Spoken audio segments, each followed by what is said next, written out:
Chase Sunday service this January 11th already. We're glad that you've joined us in person and online. This is our first Sunday of 12 Sundays that we are exploring what Unity calls our 12 powers, or our 12 qualities or abilities that we have within us. And we have Reverend Jan who's going to do the second half of the sermon or the lesson on these powers. So I'm always so excited to work with Drac. So thank you, Drac, for being here. We have Julie here for our music, and we're just grateful to have you and to be in this lovely space. And the day is turned from cold to lovely. So thank you, God. Let us sing This Little Light of Mine. You may remember that from your childhood. All right.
And so it is. Do we all have a light in there?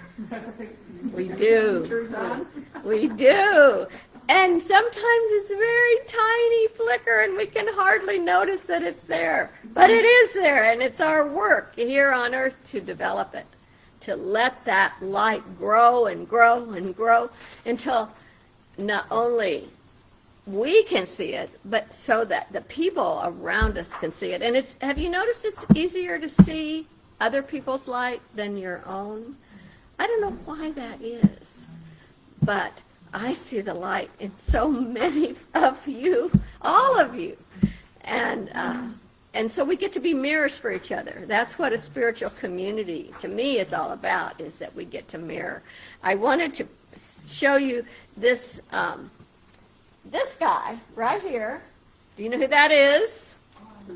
Azim Kamisa. And he is going to be speaking here towards I think the 22nd of March. So he has a very bright light that came in a very dark night when his son was murdered by a 14-year-old gang member. And now that gang member, 26 or 7 years later, is helping him stop kids from killing kids. And he's moving not just in the San Diego area, but really out throughout the United States with his work, the Terry Kamisa Foundation. So we are going to get the blessing of his consciousness, and that's what it all is about, is our consciousness. So let us pray. I invite you to take your awareness from the outer and move it in. That is where you can see the light that is within you. And today we are looking at the light of wisdom, the light of your own wisdom, and the light of God's wisdom as it moves in and through you.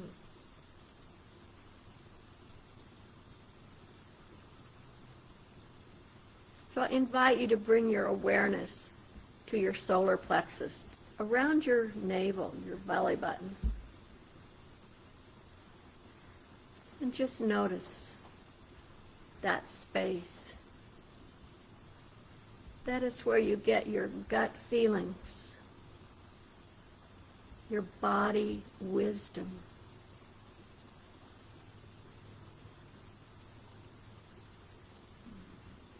Something we need to learn to pay attention to.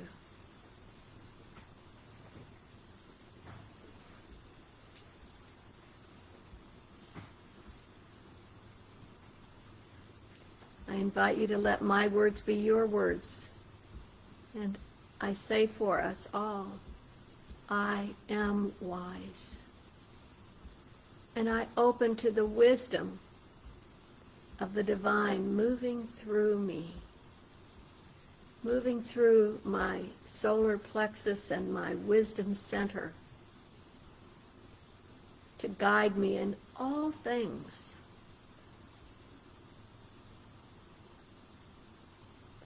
I no longer let fear guide me,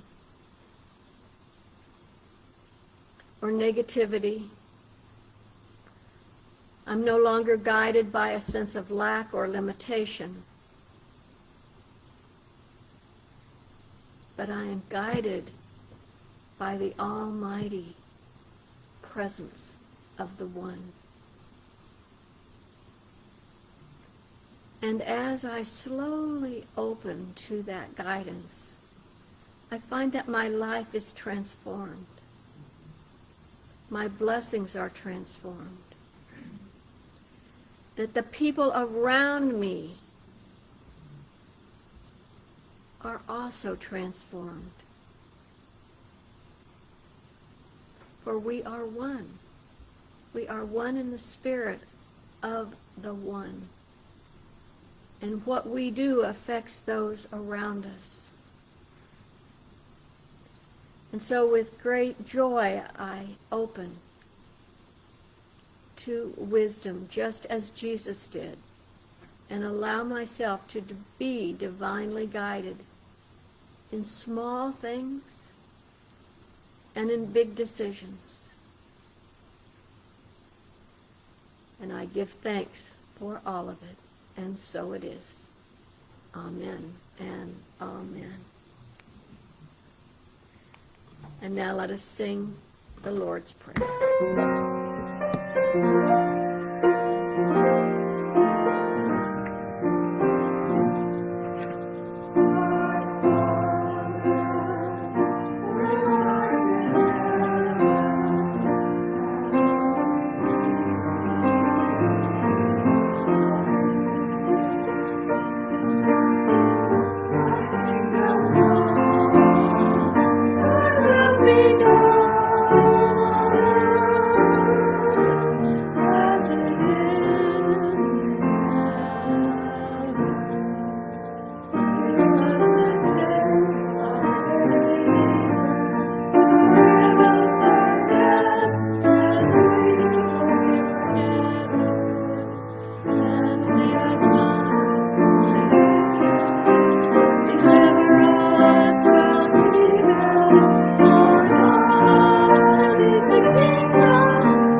It's time for our announcements, and I just love that so many of us stay and have food together. I thank those who bring food for us. Anybody can bring anytime, but there's also a sign-up sheet that people can sign up so we know who's bringing what and what's coming the next week. I invite anybody to sign up and share. And we usually are there about an hour. So feel free, and we now are having these amazing discussions after our services, so where everybody joins in, which feels really good. Our meditation and prayer is on Zoom, and it's on Wednesday evenings. Now it is at 4:30 p.m. till 5:30. Anyone can join us. This Claremont Center for Spiritual Living is having another Opening the Heart, Sharing Support and Prayer for these chaotic times, and many of you feel the chaos. If you watch the news, you hear and see the chaos in our communities and in our United States and in the world. And so we can just share where we are with that, what's on our heart, and receive support. And that is going to be this Wednesday, the 14th, at 6:30. So we'll have our meditation and prayer, and then we can come right over here, and it is in person. So I invite you, if anybody wants a ride, let me know, and we'll try to help people get here. Next Sunday, as I said, we're in this 12-Power series, and I asked my friend Ruth Brody Sharon to come and to speak, and she is speaking next week. She is a fabulous, not only speaker, she's a Jewish interfaith leader. She's speaking about faith and her faith journey, as she has written both the music and the play for her musical, Meet Me There, which is out of a Rumi poem. And she has this opportunity to go to New York, to a small theater and present that. I mean, who do we know that's been able to do that? So she wants to talk to us. She's going to meet us after lunch next week, and we can connect with her about that, and anybody who wants to assist her in raising the funds she needs to go, please think about that. I have been supporting this journey of hers for over 10 years, because she started this over 10 years ago. So that is coming up, and let people know, let your friends know that she's going to be here. It will be fabulous. Soul Connections, our Baha'i friend Almitra Henderson has asked to have that, and it will be at 5 o'clock after Ruth is done, and it will, I'm not sure if it will be here in this room or if it will be in our own space, but it's a time where people can bring a song, a poem, a thought, a reading, and just share with each other. So you're all welcome to that. I would like to do a new book study. We finished our book study that we had done for a couple of years, right, Linda? And so I am open to having it on Zoom, but occasionally getting together. And the book that I would like us to do is Let There Be Light. It's a classic unity book on the stories from the Old Testament or the Hebrew Bible, and it's metaphysics. So how do you take these stories, these historical stories, and how do you see them like dream work, where they're all a part of you? All the characters, everything that's unfolding is part of your story. And it transforms them. It makes them so important in understanding. So does anybody know that they're interested in that class? 1, 2, 3, 4. Okay. 4 people. That's a good start. So thank you for that. And then Compassionate Pomona is meeting on the 22nd of January on Zoom. Again, anybody can join that. And we have been asked by one of our Pomona high schools, as well as the Pomona Unified Schools, to help with clothing that is warm. So if anybody doesn't have to be new, it can be new, it can be for kids any age. The high school kids particularly are wanting more, probably adult sizes, but gently used clothing works fine for them. I would wash it or clean it before you bring it in. Ruth is going to, I've got a sign to put on a big box that we have in our room, and we'll bring it out and let people bring things to help our community. And we are also continuing to collect food and hygiene items and polo shirts that are black, gray, or blue for the kids in school. And as I said, we're on this 12 Powers series, 12 weeks now. Dirac is speaking today. Next week it's Ruth. And then the next week, the end of the month, Dr. Richard Rose is going to return to us and talk about the power of power on that Martin Luther King weekend. So, and then I'm working on who's going to be speaking coming up in February and March. I've got really great lineup, including Connie, our Connie. So we're excited to have a number of us speak as well. So let us know that we are divinely blessed, and let us say our affirmation together. Divine love through me blesses and multiplies all I am, all I give, all I do, and all that I receive. Okay. Usually it's Jackie's voice that's leading us. And Jackie, are you okay? Okay, I didn't hear your voice. I couldn't. So Liz is collecting if anyone has offerings. This church really runs on the offerings that are given. So we give thanks for your generosity. And Jackie, will you come up and read your favorite book, The Daily Word?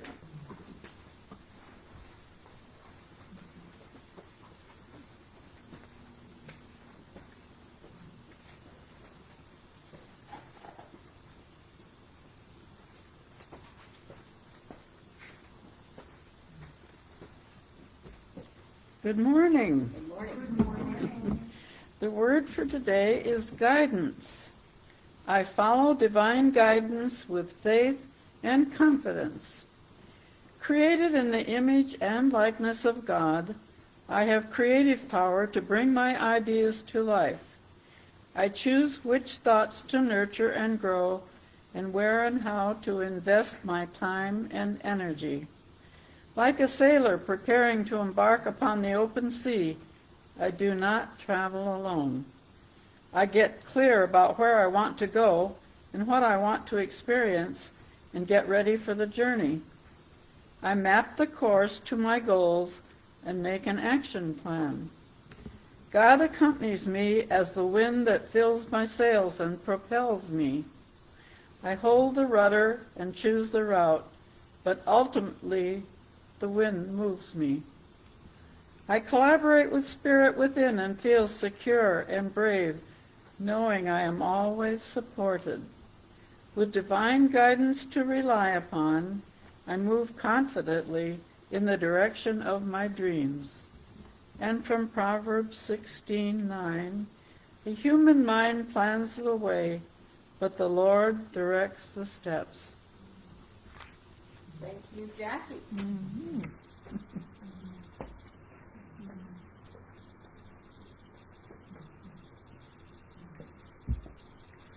So, talking about being led, being guided, discerning, using wisdom, let us sing Spirit-led, Spirit-fed.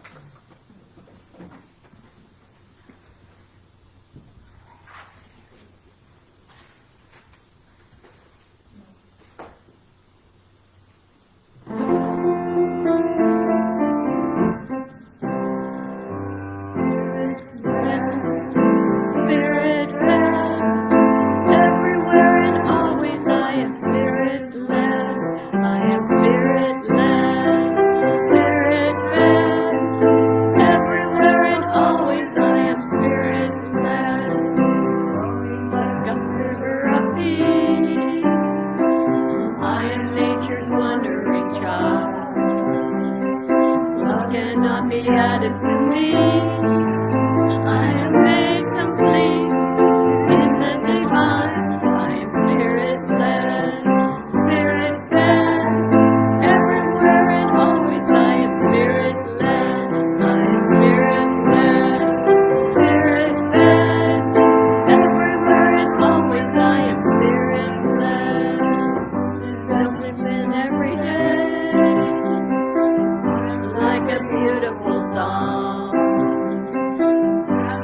So, opening to receive more wisdom's divine guidance.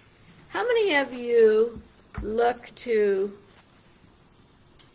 Spirit for what to do? Okay. So, yeah, sometimes we do, sometimes we don't. Many of us, the more you do it, the more you do it, right? So it becomes a pattern as we open that spiritual center that is within us. Our unity lessons are guides. So what we share up here, we invite you to take what works for you and leave the rest. Okay? I know you guys like humor to start with, and I have a couple of short ones. A man was in an express line in a grocery store, and he was furious because the woman ahead of him had slipped in to this line with her cart packed to the top. And you can imagine his delight when the cashier calls the woman forward and says, "So which 15 items do you want to buy today?"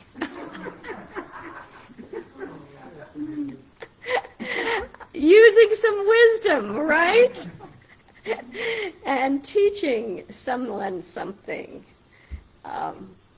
And so she was using one of our 12 powers, which is wisdom. Another short story. All eyes were on the radiant bride as her father escorted her down the aisle. As they reached the altar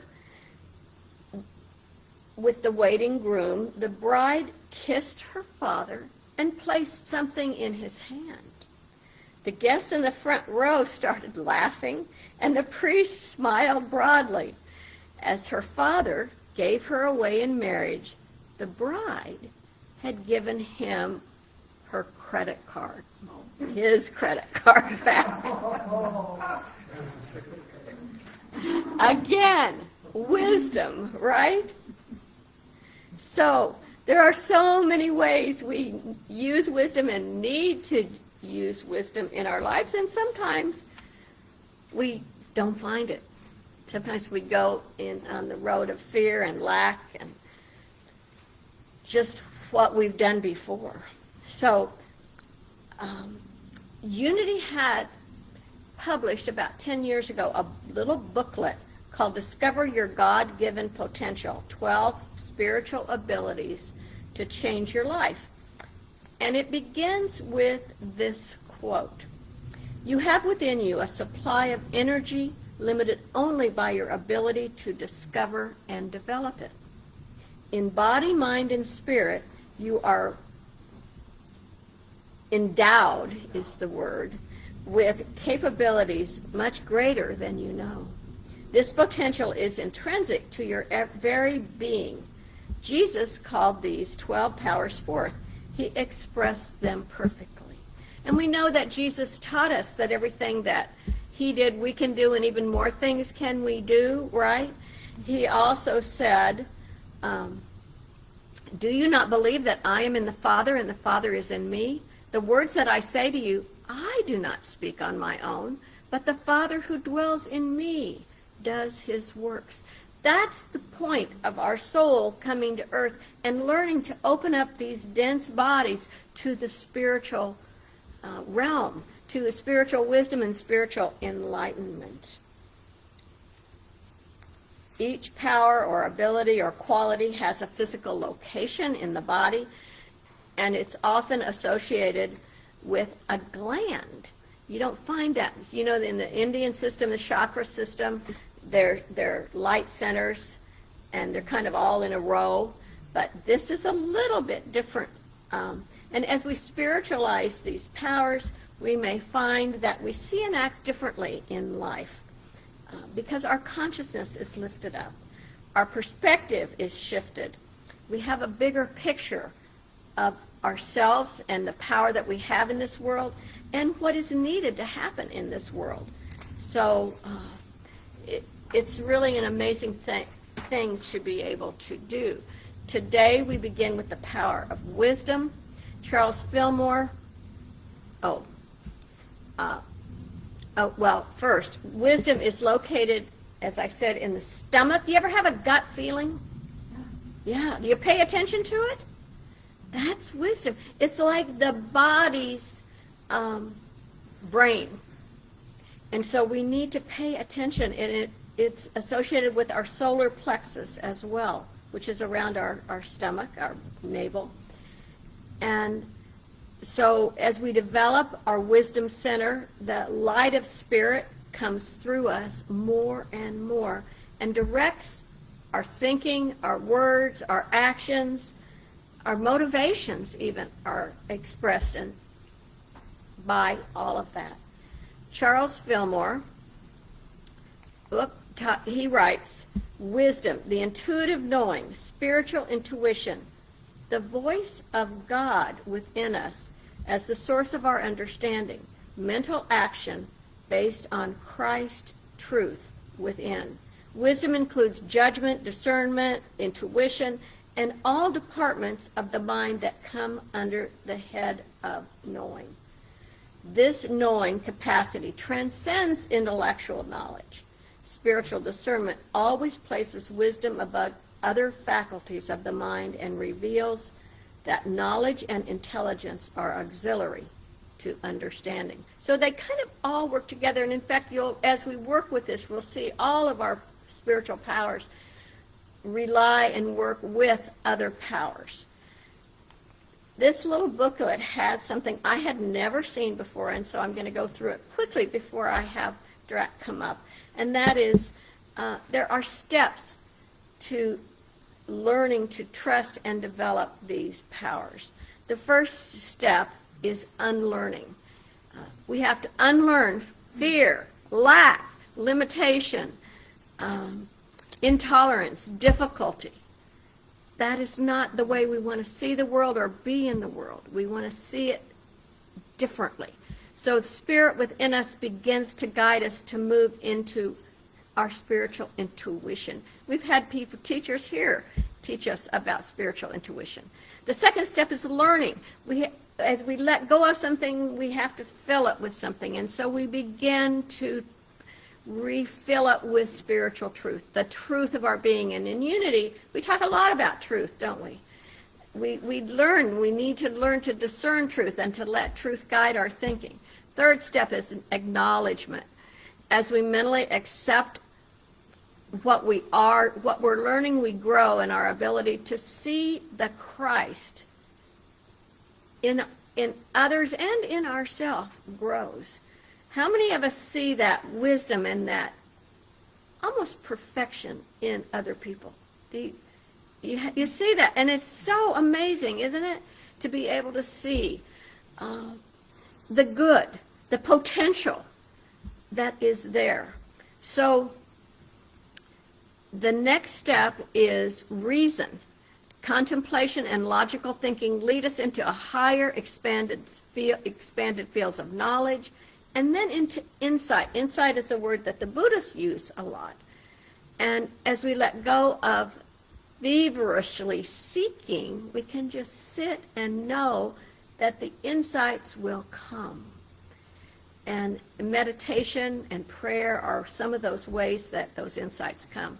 And then we move into sixth step of wisdom, where insight becomes complete and enables us to know immediately and discern reality rather than as the world knows. So we're usually, when we're in spiritual discernment, we're going a different direction than many people in this world, right? And then knowing, the seventh step, and that is when we don't even have to ask for wisdom because we are wisdom. We have opened that faculty completely and we just express that as Jesus did.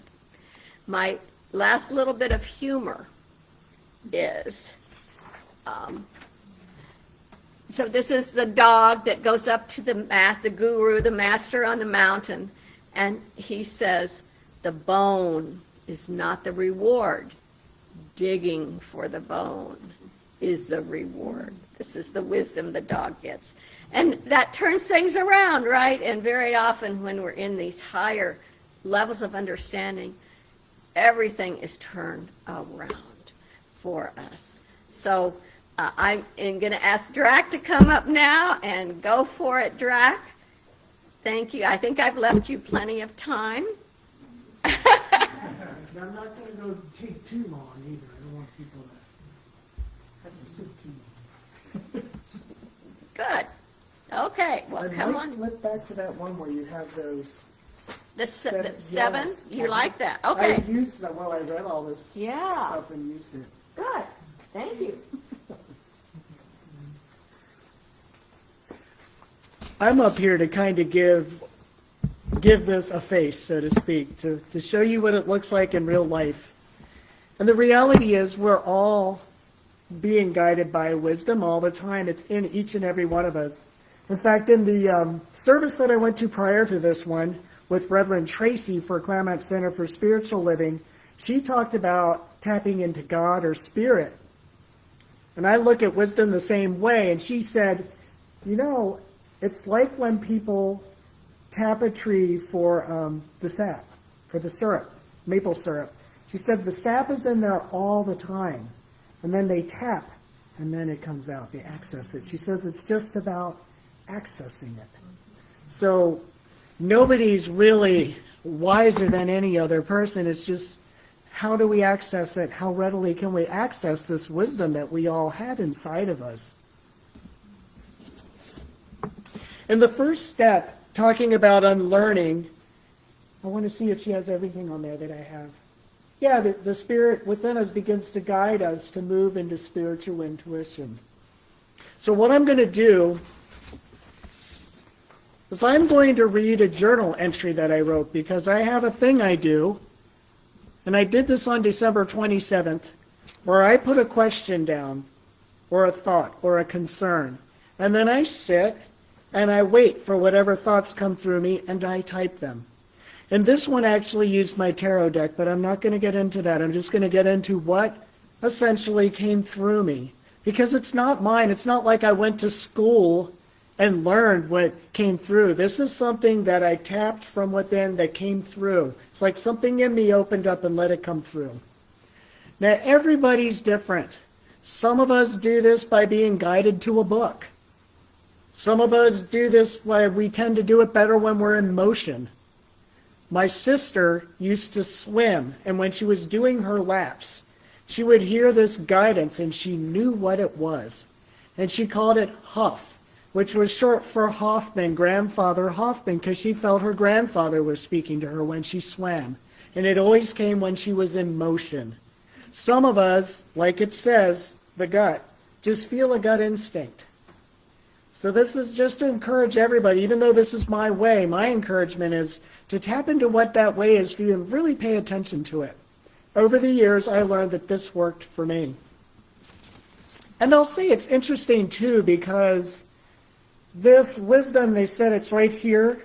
It's called, some call it the Dantian, the center of our being. Some of us call it the chakra. They say it's got a gold color and it's for power. And I've heard it often said that knowledge is power, but I think wisdom is much more so. Because it hooks us up to our heart, it hooks us up to our faith. We'll talk about that later. And it helps us connect to this source that guides us. So here's what I wrote. And I'm not going to read all of it. I don't want you to have to sit too long. I said, with the new year approaching, I still find myself thinking about what I want and don't want in life. It concerns me that I don't want a relationship. This is my concern, as I think it could mean that I haven't healed and am avoiding intimacy. I've never been successful at consistently keeping on a health program either, because I was thinking about that. Although I've already journaled on this, so I'd like to revisit it, in case there is anything else that might be helpful for me to hear to help guide me. So that's what I wrote. This was my concern. And then I sat, hands poised over the keyboard, and waited. And this is what I got. This new year is a year in which your life will be fruitful and fulfilling for you. Your concern over being in a relationship is understandable, but not rooted in reality. Nobody ever asked if it was a waste for Mother Teresa to remain single. Nobody thinks the Pope or Dalai Lama are wasting their lives or not living up to their full potential by being single. Please understand that we are trying to make a point here. As we said in your previous journal, you do not need to be in a relationship to spiritually grow. We mean you specifically. You are fully motivated and will continue to grow regardless. Quite frankly, your greatest growth work has been while single. You are fully motivated. Given that, please do not waste your time and energy over this concern. It does not serve your growth or well-being to persevere over this. Some people need a relationship to help them grow. You do not. Focus on your relationship with yourself, spirit, and others. This will help your growth exponentially. It is time to let go of your past with your ex-wife. You are two different people with entirely different needs for your growth. She needs relationships, family, and traditional things to help her along her path. You have chosen a more intense path that requires you to do things alone. Do not allow this difference to build resentment toward her or self-doubt toward yourself. It is easy to doubt yourself when the majority are doing things a different way than you are. Let your past with her go.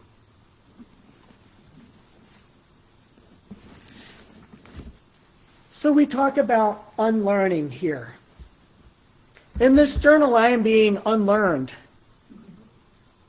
I was raised in a very strict Catholic family, in which I also, in my generation, born in the year of 67, had this understanding that when you grow up, you get married, you get a career, and you settle down, and that means you're a grown-up.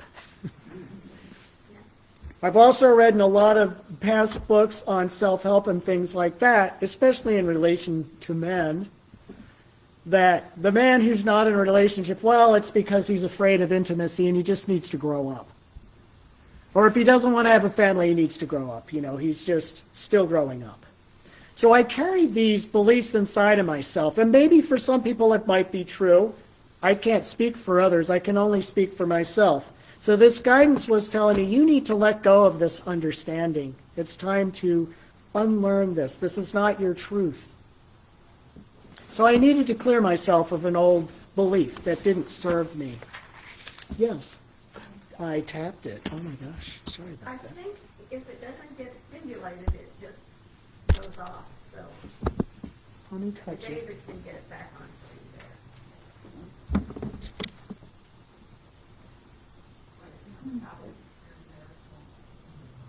I thought maybe I touched it, but I didn't.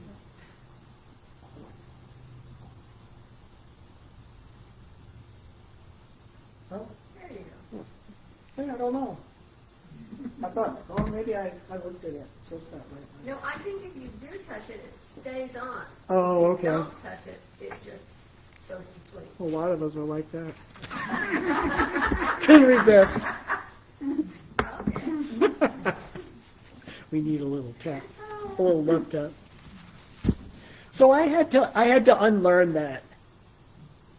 And what I had to learn in releasing that was a new way of looking at things. And in this journal, the thing I needed to learn, and also the reason, because we look at reason and for that, appealed to my logic, was to say, I love this. And I was like, I never thought about that.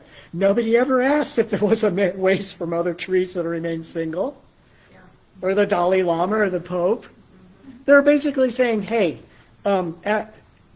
after saying this is not really a way of thinking that serves you, here's another way to look at this that's going to appeal to your reasoning.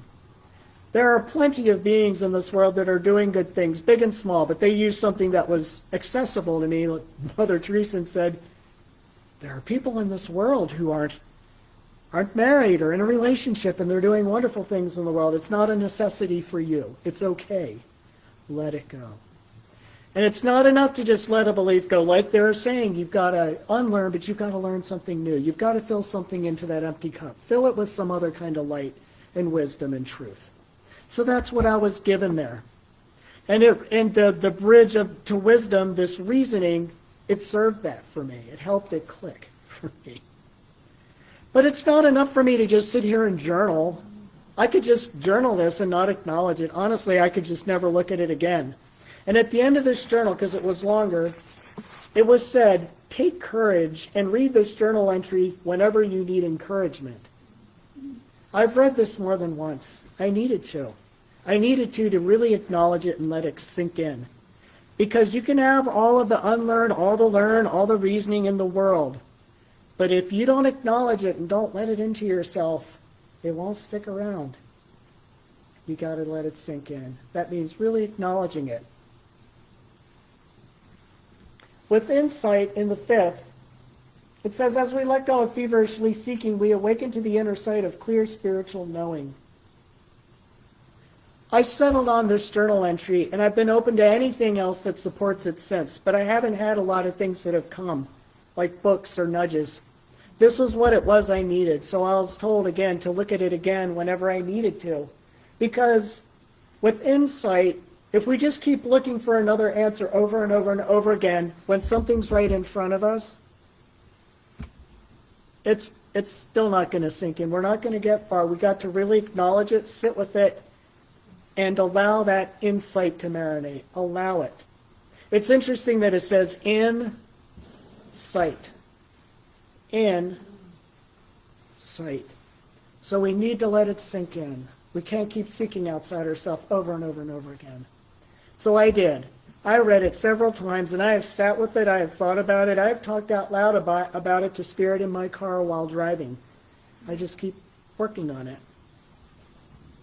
Wisdom is interesting. It says, here insight becomes complete, enabling us to know immediately and discern readily, rather than as the world knows, but as the Christ guides. For me, I felt an aha with it, but I've needed to come back to it. I'm not just, oh yes, But the thing in here that stood out for me, it's rather than as the world knows, but as the Christ guides. In here, I was told pointedly, I'm trying to look for it. Hold on. Okay. You have chosen an intense path that requires you to do things alone. And it told me that it's hard, even when the world is doing things a certain way, at least in my mind, it seems like everybody else is, to settle into my own truth and allow the wisdom to sink in. Sometimes that's a little hard. In my mind, well, everybody seems to point at this. I mean, the first thing a friend of mine said to me over a Christmas dinner, who's a therapist, was, have you started dating again? Have you started dating again? I had somebody who goes to my church here say to me, when I said I didn't want kids a while back, oh, did you have trauma in your childhood? Is that why you don't want kids? There's a prevalent thinking with a lot of people that you're not complete if you don't want or do these things. I'm not saying everybody does that, but it's common in my generation and up. And so I walked around for a very long time thinking perhaps I was not enough. Now, this isn't to just talk about my story. There's things that all of us carry, beliefs that can get in the way of our wisdom, where we may not think we're enough, or we may not think we know what we're supposed to do, or we doubt ourselves because of what we were raised to believe, what conditioning that we have. That's what this is about. So what conditioning is it that you might carry inside that says you're not enough, or you're not on the right path, or that gets in the way of that wisdom that you carry within, speaking to you in a way that you can hear it, acknowledge it, and allow that insight to sink into you? Because in my case, I was clearly told, we understand, we as my wisdom, I guess, or my guides as I call it, that this is not what is always commonly held as a belief, but you need to look at this differently.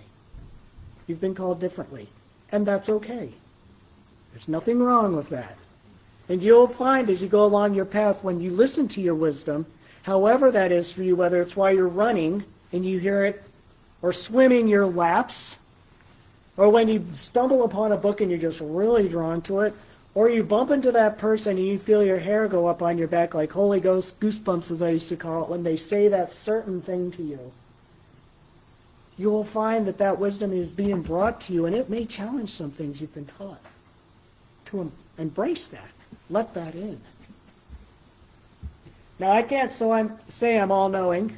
I'm just not. I'm not at that place yet. I have had a few moments where I've been told something in a thought, and I just knew right away it was the right thing. And I will say I'm still working toward that, as everybody else in this room is. But I look at these as little, I call them little, what do they call them, God winks? Little God winks. I used to jokingly say it's like a God pinch in the tush. However God gooses you or winks at you or nudges you or leads you, this, what I've shared here today, is just my encouragement to pay attention to that, to really listen to it. Get to know what that way is for you, that wisdom touches you, speaks to you, and to let it sink in. Just let it sink in, because we're all being guided. We've all got that wisdom inside, every single one of us.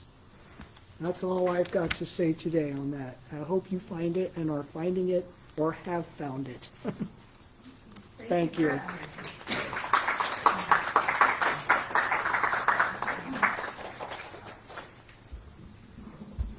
This looks pretty good. Great, isn't it? Good. Good. And there are others. There's a number, at least 3, but probably more, full books on the 12 powers. So, so Julie, do you have special music for us? This is a sitting of I've Got Peace Like a River. Okay.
Beautiful.